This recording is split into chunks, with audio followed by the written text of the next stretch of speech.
Okay, welcome to episode 102 of the Sumer Sports Show. I'm Eric Eager. I'm joined by Thomas Dimitroff. Thomas, the last time we podcasted together, Aaron Rodgers' Achilles was still, intact. Mm-hmm. And now, a couple days later, we not only saw Rodgers go down, but we also saw the Jets with one of the more gutsy efforts I've seen in a long time, coming back to win that game 22-16 in overtime. We're going to get to the Bills in a second, but Thomas, as you know, like I've said this, I said this on Monday, you often had great personnel at times get injured when you were the Falcons general manager. When you're the Jets and you watch that game Monday and you're Joe Douglas or you're Robert Salah, and you see how good that defense is, and you see how good Garrett Wilson is, and how explosive Breece Hall is, and you think to yourself, this is one of the bigger what could have beens, right? I mean, like this is what is somebody in the team building realm thinking about right now? Well, I mean, it's obviously very complicated. You have such waves of emotion because on one hand, it's up to the general manager while the head coach is trying to get everything ready, recovering from something like this, to do his due diligence, whatever that line is, right? Do you reach out? Are you doing some sort of duplicitous is the wrong word, Eric, but are you hunting around to see if there's a Case Keenum out there or another quarterback out there that might be, I was joking around yesterday on Maggie and Perloff, should they go after Matt Ryan? Carson Wentz. I mean, I'm throwing names out that people in Jets fandom would be saying absolutely not. I loved Salah's response. This is our guy. We know our first round draft picks now having to step up here, and that's a very, very important thing for us to do, right? And so my point right now is what we have in a general manager right now is a guy that has to really step back, let the head coach and his staff move forward. Talk about this all being about the next, quarterback in line who they know who it is. Trust him. Have faith in him. Bring along the organization to know that he is your guy while you're still doing a little bit of work out there or a lot of work to see if there's something else that might be appropriate. Even bringing that backup quarterback in to be a backup. If he ends up beating out Zach, then so be it, right? So I just make sure that everyone understands that. You don't just sit there with your head in the mud thinking, okay, we just have to go with the next quarterback up. It is up to you, and you need to talk to your owner about the repercussions of this big-time injury. You need to pull together with your head coach and your staff and your team. You need to talk to the quarterback, your new starting quarterback, and you need to get him in the right spot. And I'm being really aggressive about this because it's massively important. Otherwise, they could spin off, and everything they're doing with this defense and everything Albrecht is doing with this defense is going to be almost for naught if they're spinning around crying in their soup, so to speak.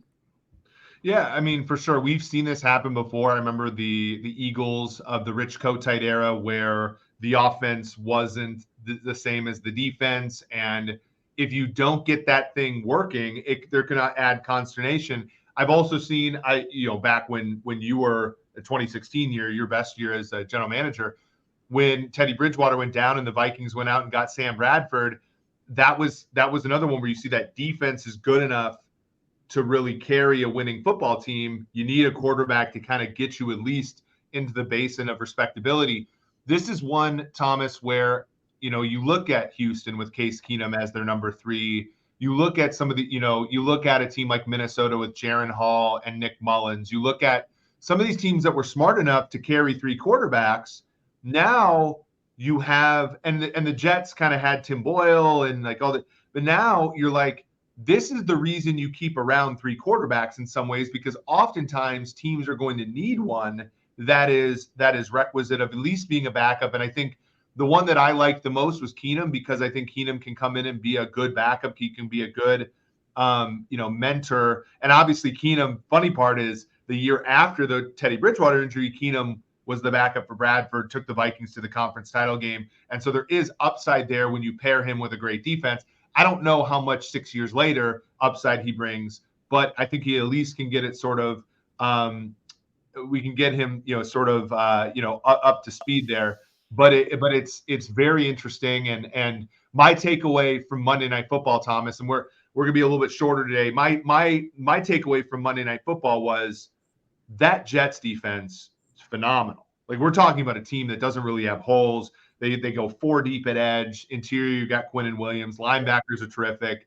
And then you have Sauce Gardner and DJ Reed. Jordan White had 3 interceptions. This is kind of where I want to get to next, though, is they were great on Monday, but the Bills kind of gave them an opening to win that football game. Josh Allen led the NFL this week with 3 interceptions, only 5.8 yards per pass attempt. I know there was a little bit of weather. Buffalo was my team. Like, Buffalo was still my choice for the Super Bowl for the AFC if I had to pick today. But after Monday, I'm a little bit concerned about Josh Allen and kind of how erratic he was. So I'm curious, from your statistical sort of analytical perspective, what do you do different? Because I have some other ideas about this, but I'm very curious. That organization is built very well. Now, we've been hearing some interesting stuff recently about their owner, which is a whole different thing, right? When you start thinking about turmoil within a building, right? They have a really good general manager, a really good head coach. Brandon Beane and Sean McDermott work really, really well together. They have an owner who's a strong-willed person with a big-time opinion, which a lot of them do. Of course, they should. They're trained sets. But now all that's going on, right? It's one of those things that, again, when you're not in that circle, you're thinking, that's not that big of a deal. I'll just move on. The owner made a comment. Your quarterback's throwing a couple more interceptions. Pull your bootstraps up and go forward. These are the kind of things that start leading to distractions, lack of focus, water cooler talk. It really does start to happen. It's why and coming off last year, like, this is a big time for Brandon Beane to continue to do what he's really good at, because he's a nice leader, make sure that he keeps things in order. What would you do, however? How are you getting around this from an analytics standpoint, if you could give your insight? Yeah, I mean, I basically show them how much probability you lost on every single one of those interceptions, and just say, in this kind of game, I know you want to throw the ball deep. I know you want to show off your great arm. I know you want to get Diggs involved. Diggs got plenty involved, over 10 catches in that game. But I would just show, look, in this kind of game, your chances of winning are this much if you play conservatively, and they're this little when you play the way you do, kind of looking at the, from the quarterback. Because And I think the hard part is we've seen this before. Josh Allen has turned the ball over almost 2 times a game for the last 20 games. Like, this has happened. And I think you just have to, go to him and say, when this team was hard to beat, you weren't turning the football over, and all the positive things are still happening. There were plenty of positives Monday, but when you turn the ball over, it negates almost all of them. That's where I get worried. Now, I will, the best part about analytics is you can quickly look things up. And I you look back at week 1 of 2021, and they lost at home to Pittsburgh. It was a pretty ugly game. It was very similar to that one. There was a block punt for a touchdown. There was a lot of I call it football riffraff, stuff that doesn't happen very much. And they obviously rebounded and were able to get a high seed in the AFC that year, even despite that. So it's not the end of the world. I think you don't want to, say the sky is falling. That's a good Jets football team too, even without the quarterback. Sure. I think that you kind of try to convey that truth to them. And, for me, it's all about look, you really, it's just, you can't, he gave up 2 points, in expected points just on those, even all the good things he did. Those 3 interceptions took him from a positive effort to a negative one. And you just, when you're being paid that much, when you are considered a top 3 quarterback in the NFL, you have to be positive every single game and take your chances around you. That's when you pay a quarterback, and that's what the Chiefs are always paying for. That's what the Chargers are always paying for. That the Bengals are always paying for. You have to convey to Josh Allen, because to me, I don't think there was really much else that went wrong other than Josh Allen. The Bills defense played fine, and they got good heat on Rodgers, and then eventually Zach Wilson. It's just the quarterback's got to stop making mistakes, and I think you got to tell him how influential those mistakes were analytically. Well, I'm sure Josh comes into. He's such a competitive guy. Again, pressure is on, right? Coming in, and how they respond. This is still the first game in the season, right? No one needs to ever panic in the first game. But but I think it's really, really important when people start like just cashing it off. We used to run into situations in my earlier years in the Falcons, and I won't mention which coaches they used to drive me bonkers as a general manager. We would get coaches that would go for the first quarter of the season. We'd be getting our asses kicked in certain areas. Everything's fine. Everything's fine. Before you know it, 6 and 7 games have gone by, and I'm about pulling my hair out saying, no, everything's not fine. Every game we lose, things aren't fine. They get more and more complicated. Let's rectify. Let's clean it up. My point back here is this is first game. You have a talented football team with a talented quarterback. He's got to take a deep breath, and he's got to move forward. It's just unfortunate for the Bills that the backup quarterback in Zach Wilson came in and ended up kicking ass in the end for 140 yards. I don't know if that's necessarily kicking ass. Yeah, that's the thing. It's like if you just would have just, in the first couple of interceptions for Allen, I wasn't that like they were deep balls, and so they were like punts. Yep. Obviously, those are bad because you want to have possession of the ball. It was really that third interception near midfield. It's like if you dare, it's sort of really instructive. Breece Hall had a bunch of big plays that night, and they could not score. And I was thinking, like, if you just punt it to the 20-yard line every single possession and dare him to go down the field every single time, you're going to win. If you dare him to go half the field, you're now tempting fate. And I think, obviously they tempted fate at the end there. I want to transition quickly because one of your favorite games this weekend is Chiefs Jaguars. Chiefs go on the road to Jacksonville. They get the Chris Jones deal done ish. Looks like the Chiefs got the best of that one. Brett Veach, Brant Tillis, I think, do a good job. They did this weird thing where all of the new incentives on Chris Jones's deal are not likely to be earned. And so they're able to like kind of maneuver the cap with just a Joe Thuney restructure as opposed to a Mahomes restructure. So that's pretty cool. So one thing I wanted to point out, though, is the Jaguars didn't have their best stuff on Sunday. They went on the road to Indianapolis. They were trailing in the fourth quarter, I think. They end up winning by 10. They end up covering the spread.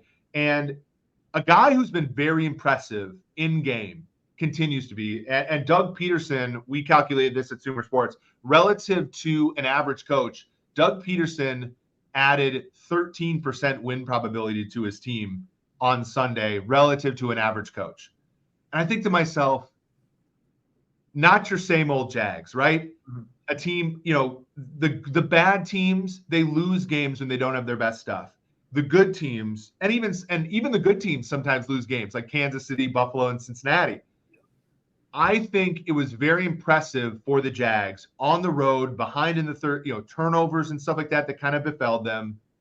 And Doug Pederson and, to a lesser extent, Trevor Lawrence elevated themselves on the backs of 2018 first-round draft pick out of Thomas Dimitroff, Calvin Ridley. Calvin Ridley, love to see that, by the way. He did what he did. One of the best route runners that I have seen since I've really been involved. I just think he's special that way. Another point, another time. Let me go back for a minute here. Let's talk team builders for a second, as I like to do often because I think it's such an important part. When you go back to Dave Caldwell, who's a dear friend of mine, I think he's really, really good at what he does. Things went awry, right? They have not had a situation in Jacksonville for quite a while. Before, when Dave was there early on and he had some relationships, of course, with head coaches, it went awry when the former head coach of the New York Giants came in there, Tom Coughlin, to be in a different spot. There was stuff going on between the head coach, the general manager. It got dicey. My point is, Dave, I say this respectfully to give kudos to the Jacksonville Jaguars because you're gone. And again, I say that tongue in cheek. What Trent Baalke is doing right now with Doug Pederson, they're bringing in some really, they're bringing in a really good relationship together. They both have a great deal of respect for each other. Doug Pederson respects what Trent Baalke is as not only a personnel man, but also as a former coach in college. They have a good working relationship, which is what that organization needs now. We all know that. I mean, look, I know how it was being at Atlanta. You need that relationship to be sound, and you need to be communicative. And I think they're doing a really good job with that. Back to Pederson. Obviously, he's very talented at what he's done. He leaves Philly, goes down here, resurrects careers, right? That's what they do. Well, Trent Baalke's resurrecting his career too. Maybe Jacksonville is like the utopia for what am I trying to say? Like refurbishing careers, so to speak. I like what they're doing there. I like how they're putting together a really good team with a confidence level about them and some elements of swagger, not showy swagger necessarily, but between Pederson and Trent Baalke, I think they're really coming together at the right time, even though it's only a second game in. This is going to be a fun season to watch for them. Yeah, for sure. And to your point, when you had the first pick in the draft 2 straight years, your roster is not going to be perfect when you come out of the wash, even if you start to win a little bit.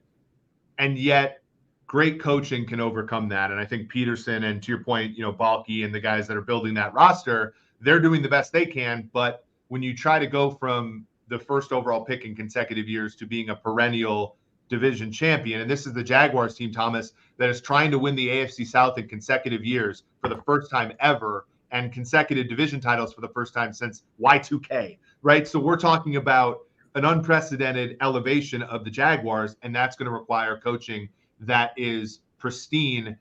Before we go, and again, we're going a little short today, I want to talk a little bit briefly about the Bengals hosting the Ravens. Ravens were impressive on Sunday. A lot of Zay Flowers. Both you and I really like Zay Flowers a lot. Got him the ball frequently. He seems like the kind of receiver that the Ravens have been looking for forever. They go to Cincinnati, and Cincinnati's 3.5-point favorites. Now, Cincinnati got crushed on Sunday against Cleveland. But to me, this is an example of how much matchups matter in football.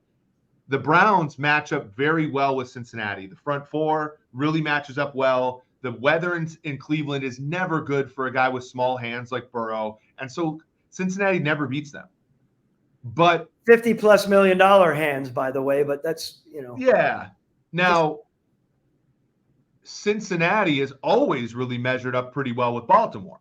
And so the markets, I think, are shading Cincinnati in this game, even though I think most people would say Ravens are an impressive football team. Cincinnati was not impressive in week 1. We should favor Baltimore here. The markets disagree, and I actually agree with the markets. I think when you look at the Ravens without Marcus Peters gone, Marcus Williams, this free safety, tore his pec, Marlon Humphrey's out again. Pass rush, is kind of, they don't really have a guy there. I think that, to me, when I'm looking at this game, I give Cincinnati a bit of an edge, and I'm really interested to see the week-to-week variation in these things. Yeah, look, the way that the games are playing out already, and everything that's going on this first week, it's got me. I feel like my BP's up. I don't know if that's a good or bad thing. Yeah, I'm seeing it in a healthy way because it's exciting to go into the season the way that it is. The revelation for me, by the way, little aside, is I always thought 3 years after being fired at an organization, I was going to be fine. I could watch the entire game. Tried to watch the Falcons game. I watched the entire game. There's some really good things there on both sides.